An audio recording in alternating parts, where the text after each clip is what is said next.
প্রস্তুত হন এক অসাধারণ রূপান্তরের গল্প দেখার জন্য, যেখানে কিছু পরিশ্রমী মানুষ অসম্ভবকে সম্ভব করে তুলবে।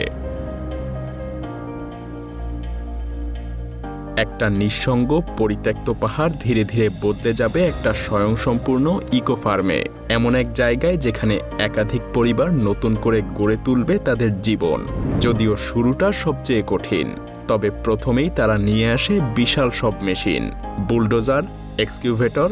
এগুলো দিয়ে পাহাড়ের একটা অংশ ধীরে ধীরে কেটে সমান করা শুরু হয়। প্রতিটা মুহূর্তে ধুলো উঠছে, কিন্তু সেই ধুলোর মধ্যেই তৈরি হচ্ছে এক নতুন ভিত্তি। কারণ যে কোনো বড় কিছু গড়ার আগেই দরকার একটা শক্ত বেজ, আর সেই বেজ তৈরি করতে তারা কোনো কমতি রাখেনি। তারপর শুরু হয় সবচেয়ে ঝুঁকিপূর্ণ ধাপ, গুহা খনন। ধীরে ধীরে মাটির ভেতরে ঢুকে বড় বড় ফাঁকা জায়গা তৈরি করা হয়। কিন্তু এখানে একটা ছোট ভুল মানেই বড় বিপদ, কারণ এই মাটি খুবই নরম, যেটা দেখতে শক্ত মনে হলেও ভেতরে ভেঙে পড়ার সম্ভাবনা অনেক বেশি। তাই প্রতিটা কাট, প্রতিটা খনন একদম হিসেব করে করতে হয়। কোথায় কতটা কাটতে হবে, কোথায় সাপোর্ট দিতে হবে, সবকিছু নিখুঁতভাবে পরিকল্পনা করা হয়, কারণ একটা ভুল পুরো গুহা ধসে পড়তে পারে।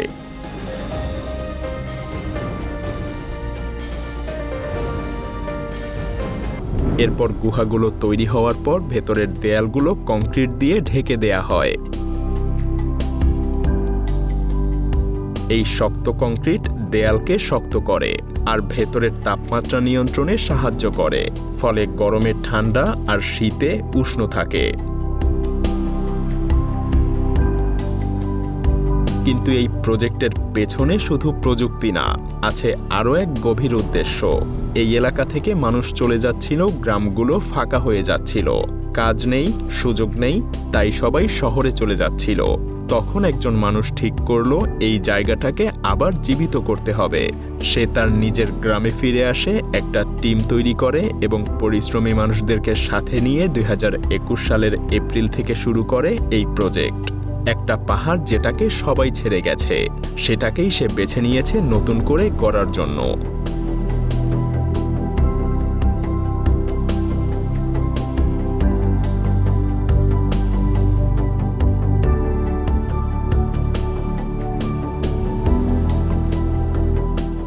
গুহার সামনে ইট দিয়ে স্ট্রাকচার তৈরি করা হয়, প্রবেশপথ বড় করা হয়, ভেতরের ফাঁকা মাটি দিয়ে ভরে আরো শক্ত করা হয়।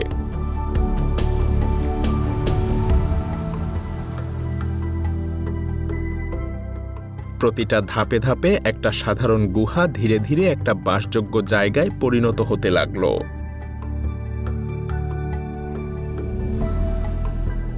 এই গুহাগুলো শুধু থাকার জন্য না, এগুলো পশুপালনের জায়গাও হবে। আর বাইরে তৈরি হচ্ছে আলাদা চেম্বার, যেখানে এই পশুগুলো থাকবে। এখনকার সময়ে অনেক কৃষক আর বিজ্ঞানী চেষ্টা করছে এমন একটা সিস্টেম তৈরি করতে যেটা পরিবেশের ক্ষতি কমাবে কিন্তু উৎপাদন ঠিক রাখবে। আর এই প্রজেক্টটা সেটারই একটা বাস্তব উদাহরণ।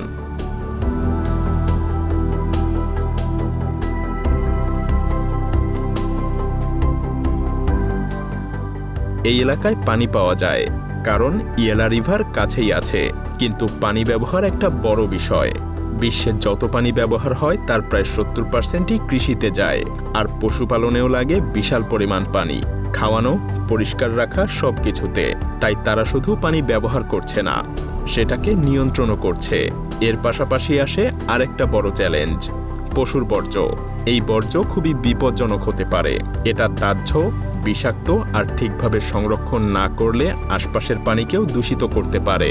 তাই এর জন্য আলাদা ড্রেনেজ সিস্টেম তৈরি করা হয়, স্টোরেজ ব্যবস্থা করা হয়, যাতে কোনোভাবেই পরিবেশের ক্ষতি না হয়।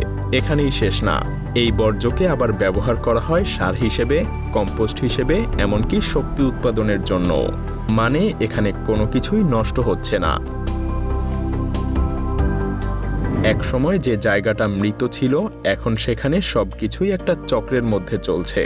গুহার ভেতরের মোটা দেয়াল প্রাকৃতিকভাবে ইনসুলেশন দেয়, তাপমাত্রা স্থির থাকে, ফলে বাইরে যতই গরম বা ঠান্ডা হোক ভেতরে একটা আরামদায়ক পরিবেশ তৈরি হয়।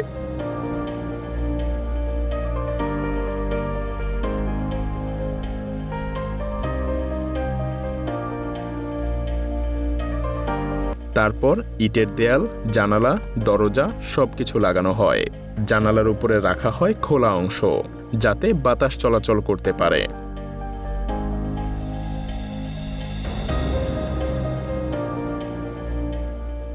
ভেতরে তৈরি করা হয় বসার জায়গা, এমনভাবে যে গরম বাতাস সেই জায়গা দিয়ে প্রবাহিত হয়ে সেটাকে উষ্ণ রাখে।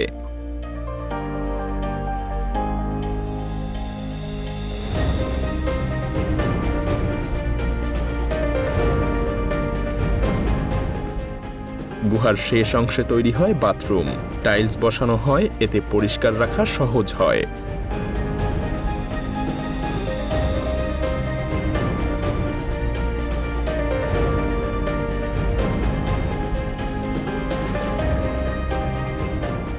ধীরে ধীরে ইলেকট্রিক্যাল কাজ করা হয়।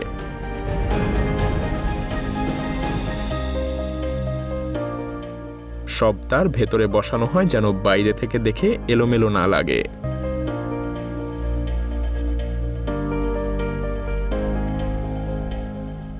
ছোট জায়গায় সবকিছু ঠিকভাবে বসানো এটাই এখানে সবথেকে বড় কাজ। তাই ফার্নিচারগুলো এমনভাবে তৈরি করা হয় যেন প্রতিটা ইঞ্চি জায়গা ব্যবহার করা যায়।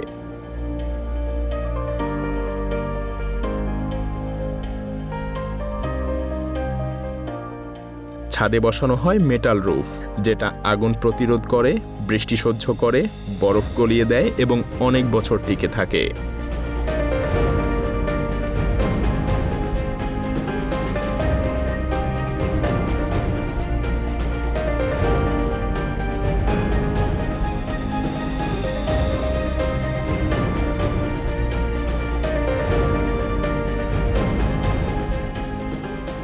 তারপর আসে সবচেয়ে সুন্দর অংশ, বাইরের জায়গা।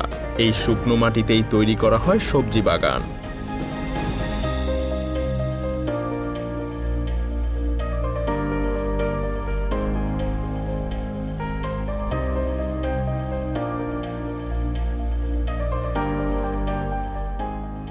মাটি চাষ করা হয়, নতুন করে প্রস্তুত করা হয়, তারপর বীজ লাগানো হয়। প্রতিটা বীজের জন্য দরকার পানি, বাতাস আর সঠিক তাপমাত্রা। এই সব কিছু ঠিক থাকলে বীজ ধীরে ধীরে একটা গাছে পরিণত হয়।